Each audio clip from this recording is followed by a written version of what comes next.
चलिए test one को solve करते हैं एक बार। तो जो भी स्टूडेंट्स ने इसको सॉल्व किया सबके पास क्वेश्चन पेपर है, they can match your answer कि आपका आंसर क्या है। स्टेप्स भी देख लेंगे एक बार। मैं बहुत ही क्विकली इसको सॉल्व कर रहा हूँ। तो पहला क्वेश्चन है, the graph of y equals to P X is given by for a polynomial P X the number of zeros of the P X from the graph is. तो number of zeros का मतलब है zeros वो point होते हैं जहाँ पर zeros कौन से पॉइंट होते हैं जहाँ पर y की वैल्यू या फिर px की वैल्यू जीरो होती है। तो y इक्वल्स टू होता है px, y इक्वल्स टू होता है px। तो y इक्वल्स टू px और x की कोई वैल्यू होगी, कोई फंक्शन होगा। तो ऐसी x की वैल्यू जहाँ पर px की वैल्यू जीरो हो जाए। तो x की कौन सी वैल्यू जहाँ पे px की वैल्यू जीरो हो जाए, उसमें हमने ग्राफ को देखा, ग्राफ की वैल्यू एक बार जीरो हो रही है। इस ग्राफ ग्राफ x एक्सिस को एक बार जीरो कर रहा है, x एक्सिस को टच कर रहा है। x एक्सिस को टच करने का मतलब है y यहाँ पर जीरो है। ठीक है, y यहाँ पर इस साइड पे y की वैल्यू जीरो है। ठीक, तो कितनी बार जीरो आ रही है पी एक्स की वैल्यू, ये है पी एक्स, कितनी बार आ रही है, वन टाइम। नेक्स्ट आते हैं second question. If one zero of a polynomial, मैंने बताया आपको असर्शन रीजन को कैसे हम लोग चेक करेंगे, एक बार अलग अलग इंडिविजुअली हम लोग पढ़ेंगे। If one zero of a polynomial P X that is K square plus four X square plus thirteen X plus four K is reciprocal of other then K equals to two. मतलब इसके दो zeros हैं। If one zero अगर alpha है और दूसरा zero क्या है, वन अपॉन अल्फ़ा, रेसिप्रोकल है। ठीक, देन इसमें अगर मैं के की वैल्यू टू रख दूँ, के की वैल्यू अगर टू रख दूँ तो ये सेटिस्फाई हो जाएगा। ठीक है, तो एक बार अल्फ़ा इंटू जो जीरोस के जो प्रोडक्ट हैं, alpha into one upon alpha, ये कितना आएगा, वन आएगा। और आपको पता है कि प्रोडक्ट मल्टीपल, जब प्रोडक्ट जीरोस के जो प्रोडक्ट होते हैं, तो जीरोस के जो प्रोडक्ट होते हैं वो होता है सी अपॉन ए। तो यहाँ पे देखिए, अगर इस क्वाड्रेटिक इक्वेशन में सी कौन है, सी है फोर के, और ए क्या है, के स्क्वायर प्लस फोर। मतलब मैं इसको लिख सकता हूँ कैसे, फोर के अपॉन के स्क्वायर प्लस फोर। ठीक है, के स्क्वायर अपॉन फोर, ये है C upon A, and that is equals to one. So K square plus four equals to four के।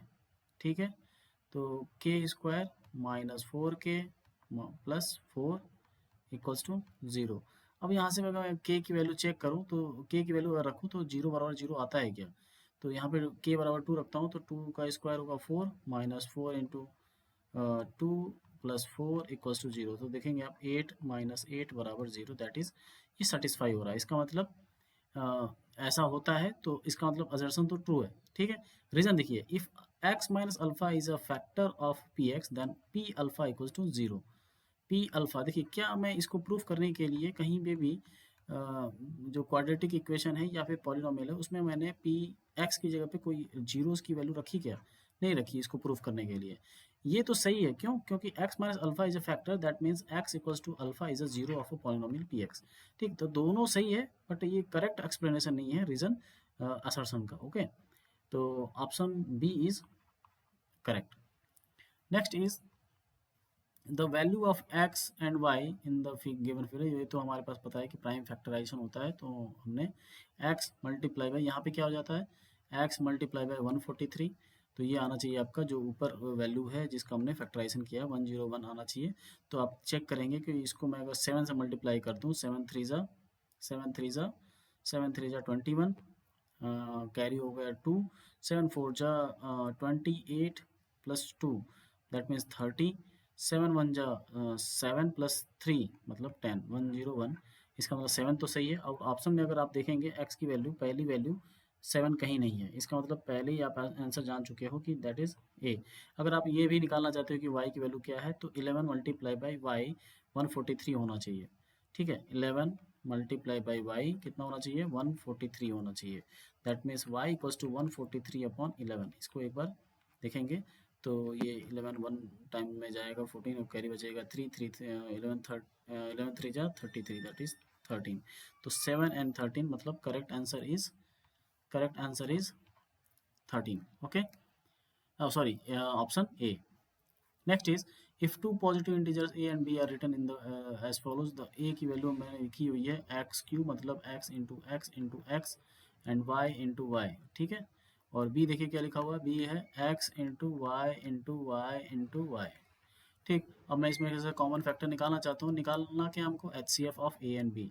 तो कॉमन फैक्टर देखिए, एक तो ये हो गया कॉमन, उसके बाद एक्स कहीं नहीं है, एक हो गया वाई, और उसके बाद एक और वाई, और उसके बाद इस y का कोई नहीं है, इस x का कोई नहीं है, इस x का कोई नहीं है। इसका मतलब HCF हो गया हमारा जो कॉमन वैल्यूज हैं उसका product, that is x y and y।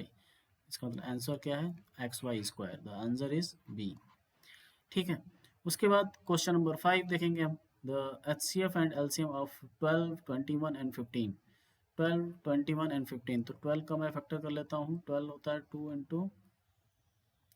Into 3, ठीक है। उसके बाद 21 देखिए क्या होता है, 3 इंटू 7। उसके बाद होता है 15, 15 होता है 3 इंटू 5। तो देखिए इसमें कॉमन क्या क्या है, कॉमन है 3, 3 तो कॉमन हो गया। हमें निकालना क्या है, the H C F and the LCM. तो एच सी एफ मैं निकाल लेता हूँ पहले, फिर एलसीएम भी निकाल सकते हैं, एलसीएम भी देख लेंगे अभी हम। तो एच सी एफ तो हो गया 3, तो 3 ऑप्शन देखिए कहाँ का है, यहाँ भी है, यहाँ भी है। इसका मतलब एलसीएम या तो ये होगा या तो ये होगा। एलसीएम देख लो एक बार, एलसीएम एक कॉमन है तो 3, 2 कॉमन नहीं है, मल्टीप्लाई बाई 2, एक और 2 कॉमन नहीं है, इसको भी मल्टीप्लाई करेंगे। उसके बाद यहाँ पे 7 है, उसके बाद 5 है, ठीक। 3 2 जा 6, 6 2 जा 12, 12 5 जा 60, and 60 into 7 is 420। Answer is HCF आया 3, LCM आया 420, 3 and 420, that answer is C. The quadratic polynomial, the sum of whose 0 is -5 and their product is 6. तो alpha plus beta, alpha plus beta क्या है, -5, अल्फा प्लस बीटा है -5, and alpha into beta कितना है 6। तो quadratic equation अगर मैं product और सम से बनाऊं, जीरोस के प्रोडक्ट और सम से बनाऊं, तो होता है minus of alpha plus beta into x plus alpha into beta, ठीक है। तो अल्फा प्लस बीटा की जगह पे क्या रखना है, -5, तो -5 मैं यहाँ पे रखूँगा तो ये प्लस हो जाएगा, मतलब एक्स स्क्वायर। तो ये ऐसा कैसा दिख रहा है, और अल्फा इंटू बीटा 6, यहाँ पे आना चाहिए 6, तो ये 6 तो ये आ ही रहा है, तो ये प्लस के साथ आ रहा है, ये ऑप्शन तो गलती हो जाएगा क्योंकि माइनस आ रहा है। यहाँ पे कन्फ्यूजन हो सकता है प्लस और माइनस का, क्योंकि यहाँ पे माइनस पहले से ही है और -5 एक और आ रहा है, तो माइनस माइनस मल्टीप्लाई होगा तो ये प्लस हो जाएगा, that means answer is a. चलिए अब आगे आते हैं हम लोग, जो लॉन्ग टाइप के क्वेश्चन हैं। तो क्वेश्चन नंबर 7, क्वेश्चन नंबर 7 करते हैं। द लेंथ कितना है रूम का, लेंथ है 8 मीटर एंड 50 सेंटीमीटर। तो मैं इसको कन्वर्ट कर लेता हूँ सेंटीमीटर में। 8 मीटर को मैं कर लिया, कितना सेंटीमीटर होता है, 100 सेंटीमीटर। तो 800 प्लस 50 सेंटीमीटर कितना हो जाएगा, ये 850 सेंटीमीटर। उसके बाद है लेंथ के बाद ब्रेथ, बी ले लिया हमने 6 मीटर, मतलब 600 सेंटीमीटर प्लस 25, मतलब 625 सेंटीमीटर। एच हाइट, हाइट कितनी है इसकी 4 metre, that means 400 centimetre plus 75, तो 475 सेंटीमीटर, ठीक है। तो ये हमारे पास 3 डायमेंशंस आ गई एक क्लास, एक रूम की। Find the length of the longest rod that can measure the dimension of room exactly. मतलब ऐसा हम कोई रॉड लें जिससे ये सारे डायमेंशंस को मेजर कर सकें। तो मिनिमम होना चाहिए, मैक्सिमम होना चाहिए, मतलब मिनिमम होना चाहिए जिससे हम सारे को नाप सकें। मतलब मेरे पास इतना बड़ा कोई रॉड है जिससे हम इसको भी नाप सकें, इसको भी नाप सकें, इसको भी नाप सकें। मतलब इसका मतलब ये हुआ कि ये HCF होना चाहिए, ऐसा HCF जो इन तीनों को डिवाइड कर सके। HCF क्या होता है, तीनों को डिवाइड कर देता है। एलसीएम क्या होता है, तीनों से डिवाइड हो जाता है। तो कैसा नंबर चाहिए, मैं HCF चाहिए, इन तीनों का HCF चाहिए, ठीक है। तो 850 का HCF, सॉरी 850, 650 एंड 475। ठीक, तो इनका हम लोग फैक्टर कर लेते हैं। तो 850 का कर लेते हैं एक बार। 850 तो किससे करूँ मैं, पहले 2 से कर लेते हैं। 850 डिवाइडेड बाई, तो ये हो जाएगा 425। उसके बाद ऑब्वियसली ये क्या आना चाहिए, 5 आएगा। तो ये हो जाएगा 8 एंड 8 एंड देन 5, देन आएगा 5, 5 1 जा 5 एंड 5 7 जा 35, एंड देन उसके बाद 17 ही होगा। 17 क्या, प्राइम प्राइम नंबर है। ठीक, उसके बाद किसका करें हम, 650 का।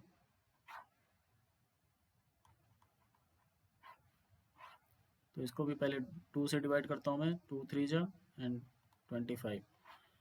उसके बाद 5 ले लेते हैं, 5 6 जा 30 एंड 5 5 जा 25। उसके बाद क्या आएगा, 5 आएगा। तो ये शायद 13 टाइम्स में जाएगा, 5 1 जा एंड 5 3 जा 15। उसके बाद 13 आ गया। नेक्स्ट 470 का कर लेते हैं, 475 का। तो ये 5 से ही स्टार्ट करेंगे ऑब्वियसली। 5 8 जा, सॉरी 5 9 जा 45 एंड 5 2 जा 25। उसके बाद 2 से ले लेते हैं, 2 8 जा एंड 2 6 जा, नहीं कितना हो गया, 2 4 जा, 2 4 जा एंड 2 6 जा, and then 2 23 and 23 as it is. ठीक है, और हम लोग इसका HCF निकालते हैं। तो एक नंबर हो गया हमारा 850, 850। दूसरा नंबर हो गया 650 एंड तीसरा नंबर हो गया 475। ठीक है, तीनों का हम लोग फैक्टर लिख लेते हैं। फैक्टर क्या है, 2 2 5 5 17। इसका क्या है, 2 5 5 13। इसका क्या है, 5 2 2 23। ठीक है, कॉमन फैक्टर देखिए क्या क्या है। कॉमन फैक्टर क्या, 2 मिल रहा है इसमें, यस 2 मिल रहा है इसमें। क्या 5 मिल रहा है इसमें, यस 5 मिल रहा है, कि यहाँ पर है और इन दोनों में भी है। ठीक, उसके बाद एक और 5 मिल रहा है क्या, नहीं मिल रहा है। इस दो का कोई मिल रहा है, नहीं मिल रहा है। इस 13 का, 17 का, 23 का किसी का नहीं मिल रहा है। इसका मतलब हमारे पास HCF आ गया है 2 इंटू 5, मतलब 10 सेंटीमीटर। मुझे कुछ इसमें मिस्टेक लग रही है, क्या कहाँ पे गलत हो रहा है ये। 5 2 2 23 2 5 5 5 5 5। ये कैसे इसको डिवाइड करेगा, इसको डिवाइड कर पाएगा क्या, 10 नहीं कर पाएगा। तो कुछ ना कुछ गलत तो हो रहा है। 850 डिवाइडेड बाई 425, 425। ठीक,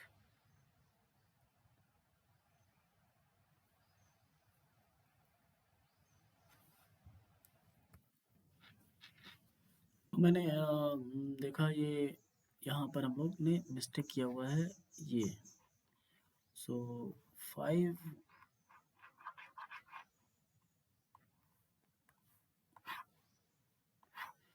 5 9 जा 45, 2 बचा कैरी।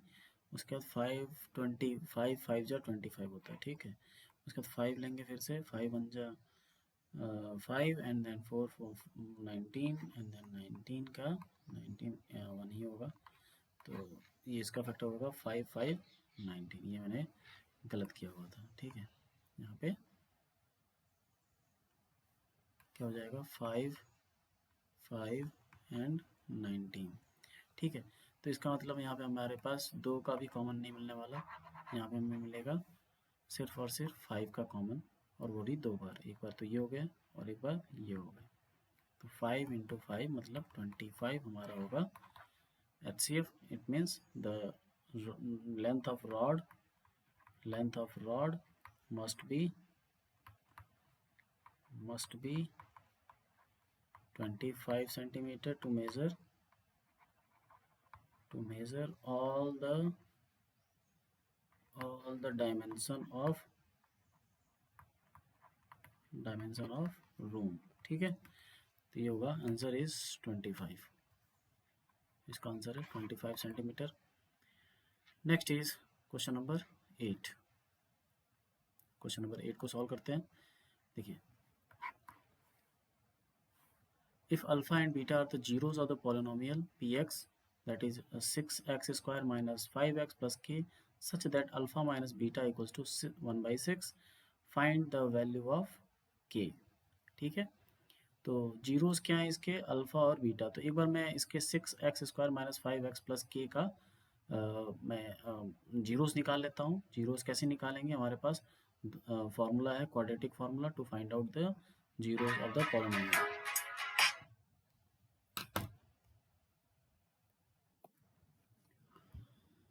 तो इस क्वेश्चन को करने के बहुत सारे तरीके हो सकते हैं, बट एक तरीका आपको याद रखना चाहिए, बहुत बहुत इम्पॉर्टेंट मेथड है।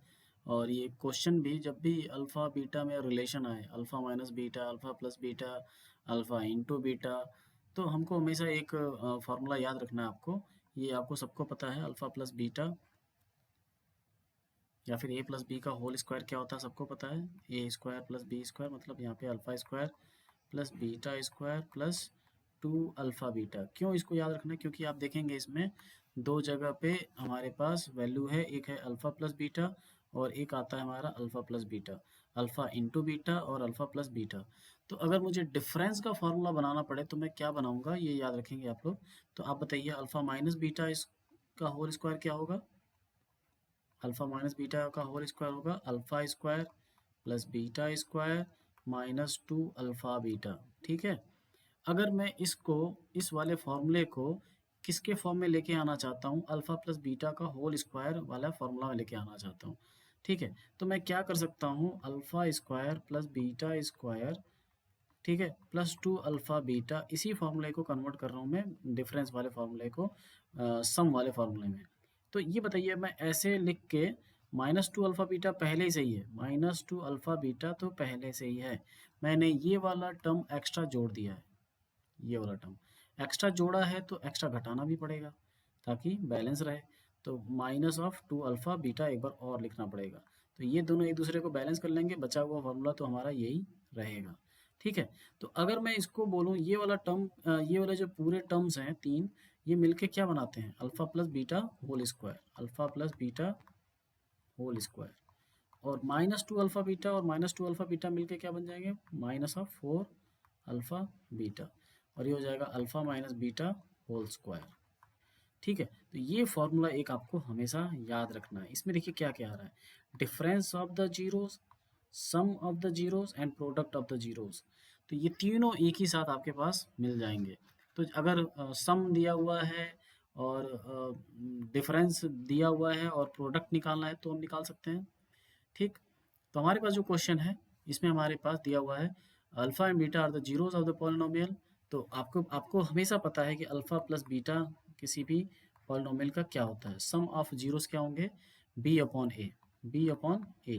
तो यहाँ पर बी कौन है, -5, और ए क्या है 6, तो मैं लिख लेता हूँ, सॉरी माइनस बी अपॉन ए, तो -5/6, बट -5 के साथ पहले से ही माइनस है तो ये हो जाएगा 5/6। उसके बाद अल्फा इंटू बीटा क्या होगा, सी अपॉन ए, सी अपॉन ए, सी की जगह पर क्या है के, और ए की जगह पे कौन है 6, सो के अपॉन 6। अब इन अल्फा बीटा और अल्फा प्लस बीटा की वैल्यू अगर मैं रख दूँ और अल्फा माइनस बीटा की वैल्यू रख दूँ तो सब कुछ के में आ जाएगा और के की वैल्यू हम फाइंड आउट कर सकते हैं। तो ये बताओ, इस वाले इक्वेशन में अल्फा माइनस बीटा की जगह पे क्या रखना है, 1/6 जो कि गिवन है, 1/6 whole square equals to alpha plus beta कितना है, 5/6 whole square minus 4 alpha beta कितना है, के अपॉन 6, अल्फा बीटा कितना है, के अपॉन 6। तो मैं इसको मैं लेफ्ट साइड में लेके आता हूँ और इसको राइट साइड में लेके जाता हूँ। ठीक, देखिए इसको क्या करेंगे, 1/4 के अपॉन 6, ये 5/6 का होल स्क्वायर, ये क्या हो जाएगा 25/36, और ये 1/6 क्या हो जाएगा 1/36, और इसको मैं राइट साइड में लेके आ रहा हूँ तो माइनस हो जाएगा 1/36। ठीक है, ये क्या हो जाएगा, 25 माइनस 1, 24/36। ये 6 डिवाइड है तो 6 इधर आके मल्टीप्लाई हो जाएगा, 4 इधर मल्टीप्लाई है तो इधर आके डिवाइड हो जाएगा, और इधर क्या बच जाएगा के। तो देखिए 4 6 जा 24, 6 6 जा 36, 6 से 6 कट गया, के बराबर क्या आ गया 1। Answer is 1। Answer is 1। इसका आंसर क्या है 1। ठीक है, इसका क्या है 25 centimetre. Next question number 9, root of 5√6 is a irrational number. इसको भी कर लेते हैं। 5√6 इज अ इरेशनल नंबर। तो इरेशनल नंबर दिया हुआ है तो हम इसके कॉन्ट्ररी चल रहे हैं, इसके अपोजिट चल रहे हैं। ठीक है, इसको प्रूफ करना है हमें, तो हम लोग इसको मान लेते हैं कि ये एक रेशनल नंबर है, तो इसको मान लेते हैं मैं P/Q के फॉर्म में लिख लिया। ठीक है, अब बताओ, अब मैं इसको √6 या फिर जो भी आप देखो क्या लिख सकते हैं, इसको कैसे भी कर सकते हो। दोनों तरफ मैं स्क्वायर कर दूं, squaring in both side, squaring both side, तो इसमें कुछ भी ऑपरेशन करूंगा। ये याद रखना है, सबसे की पॉइंट ये है कि ये जो P और Q हैं आर को प्राइम नंबर, को प्राइम नंबर, जिसका HCF क्या होना चाहिए 1। HCF क्या होना चाहिए 1, HCF 1 होना चाहिए।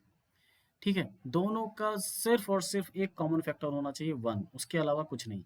तो जैसे मैंने इसको बोला कि ये इरेशनल नंबर है, इसके पास कोई कॉमन फैक्टर नहीं है, इन दोनों के पास P और Q के पास, ये खुद एक को प्राइम नंबर्स हैं, उनके पास 1 के अलावा कोई भी कॉमन फैक्टर नहीं है। ठीक है, ये हमने माना है। ठीक, ये हमारा अजम्पशन है कि हम इसको मान लिए हैं कि ये रैशनल नंबर है। स्क्वायरिंग बोथ साइड कर दिया, स्क्वायरिंग बोथ साइड करेंगे तो ये 25 हो जाएगा, और ये 6 हो जाएगा, और ये P²/Q² हो जाएगा। ठीक है, अब मैं इसको लिख सकता हूँ P² equals to 150 into P², sorry Q², 150 into Q²। तो 150 divides, we understand that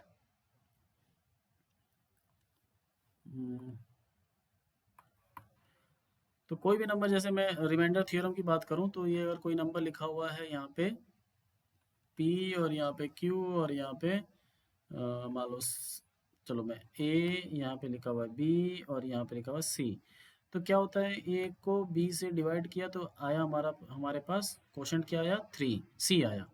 ठीक है, तो A इंटू C बराबर मैं B लिख सकता हूँ ना, that means A divides B, A divides B, A divides B। यहाँ पे क्या है P² डिवाइड्स 150, P² डिवाइड्स 150। ठीक है, तो सॉरी 150 डिवाइड्स, मैं उल्टा बोल दिया, 150 डिवाइड्स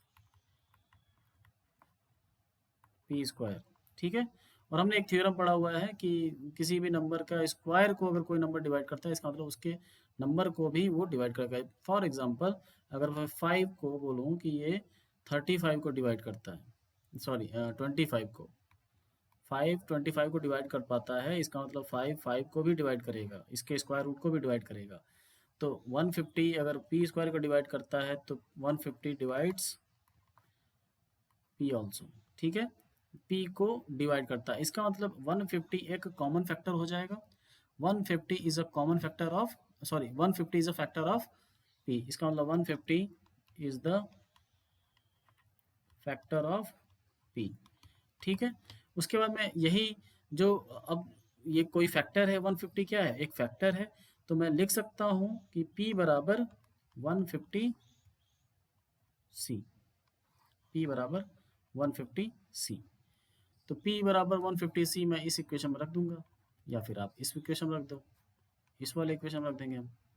ठीक है, to find out Q, so 25 into 6 equals to P²/Q², तो P की जगह क्या रखना है 150C²/Q²। ठीक है, अब बताओ ये Q² equals to 150 into C² और ये 150 स्क्वायर डिवाइडेड बाई 2 25 इंटू 6 क्या होगा, 150 होगा। 150 से एक 150 कट जाएगा, ये 150 सी स्क्वायर हो जाएगा। अब देखिए ये फिर से लिखा गया है Q square equals to 150 C square. इसका मतलब यहाँ से भी यही पता चल रहा है कि 150 divides q square. That means 150 divides q also. Then 150 is the factor of q. 150 किसका फैक्टर है, 150 किसका फैक्टर है, q का है।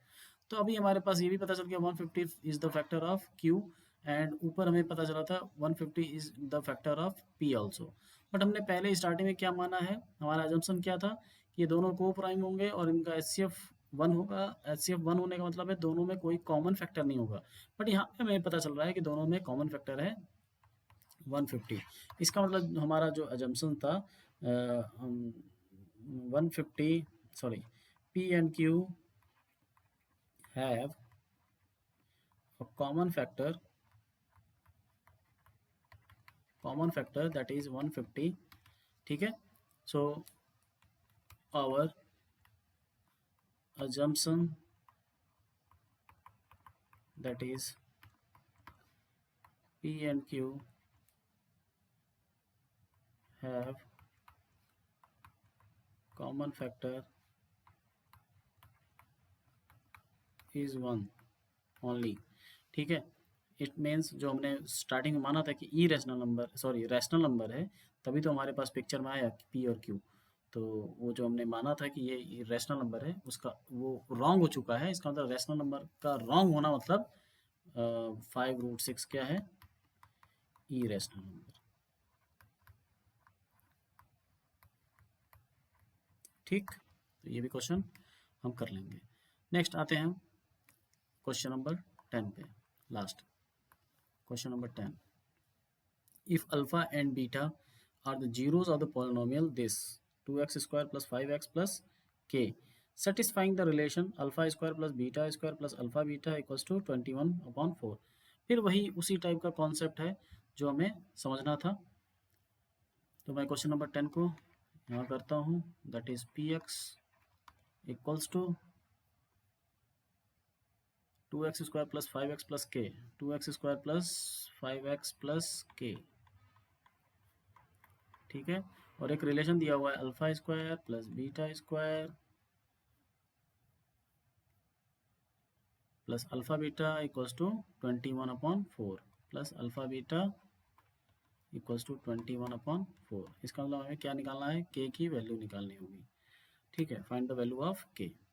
तो लगभग वही कॉन्सेप्ट हमें यूज़ करना है फिर से कि यहाँ पे अल्फ़ा और बीटा भी लेके आना पड़ेगा, अल्फ़ा प्लस बीटा लेके आना पड़ेगा। अल्फ़ा माइनस बीटा लाए तो ला सही है, लेकिन एक प्रोडक्ट का होना चाहिए एक और एक सम का होना चाहिए।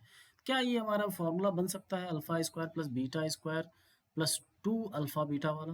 कैसे बन सकता है, देखो लगाएंगे हम कुछ कि अल्फ़ा स्क्वायर लिख दिया, बीटा स्क्वायर लिख दिया प्लस अल्फ़ा बीटा, ये एज इट इज़ हमारा लिखा हुआ है। इसमें मैं अल्फ़ा बीटा जोड़ दूं और एक अल्फ़ा बीटा घटा दूं, ठीक है, तो भी हमारा इक्वेशन यही रहेगा 21/4 के बराबर ही होगा। ये हमने एक्स्ट्रा किया है प्लस माइनस, जिससे कोई इक्वेशन में कोई चेंज नहीं आएगा। लेकिन चेंज आएगा हमें ये वाला अगर यूज़ करें तो। चेंज मतलब हम यूज़ कर सकते हैं, फ़ायदा उठा सकते हैं। तो alpha square plus beta square plus alpha beta ये क्या लिख सकते हैं हम, 2 alpha beta minus alpha beta equals to 21/4। ठीक है, अभी बताओ ये इसको मैं क्या लिख सकता हूँ, alpha plus beta whole square minus of alpha beta and that is equals to 21/4। अब बताओ, अब इस क्वेश्चन से क्या हम अल्फ़ा प्लस बीटा और अल्फ़ा इंटू बीटा नहीं निकाल सकते? इस इक्वेशन में हमारे पास अल्फ़ा प्लस बीटा क्या होगा, सम ऑफ जीरोस क्या होता है, b/a that is minus b/a that is -5/2। उसके बाद अल्फ़ा बीटा क्या होता है, c/a दैट इज k/2। ठीक है, k/ नहीं c/a लिख लेता हूँ पहले। अल्फ़ा प्लस बीटा क्या लिख दिया, -b/a -5/2। उसके बाद हमने alpha into beta c/a that is c की जगह पे क्या है, k है, एंड a की जगह पे क्या है, 2 है, तो k/2 लिख दिया। और इसको हम लोग सब्सटीट्यूट कर लेंगे हमारे इस इक्वेशन में। अल्फ़ा प्लस बीटा बराबर क्या आएगा, -5/2 का whole square minus alpha beta की जगह पे क्या आएगा k/2 और राइट साइड में हमारे पास है 21/4। ठीक है, अब बताइए क्या 5/2 का होल स्क्वायर में मान लूँ कि 25/4 है, सबको समझ में आ रहा है। Minus k/2 equals to 21/4। ठीक है, उसके बाद मैं इसको राइट साइड में लेके जाता हूँ, इसको लेफ्ट साइड में लेके आता हूँ, तो 25/4 माइनस 21/4 इक्वल्स टू k/2। ठीक है, अब बताइए ये एलसीएम लिया 4 और 25 माइनस 21 इज 4 मल्टीप्लाई बाई 2 बराबर k। ठीक है, ये बताओ 4 से 4 कट गया, k बराबर क्या आ गया 2। Answer is k equals to 2। The answer is k equals to 2। k equals to 2, this is the answer. तो आप सभी लोग अपने आंसर को मैच करा के आप देख सकते हैं कि आपका आंसर क्या आया था, प्रोसेस क्या है और आपने कैसे स्टेप यूज़ किए हैं। अगर उसमें कुछ रेक्टिफिकेशन है तो प्लीज़ उस पर ध्यान दीजिएगा और नेक्स्ट टेस्ट के लिए उसी तरह से तैयारी करेंगे। Thank you.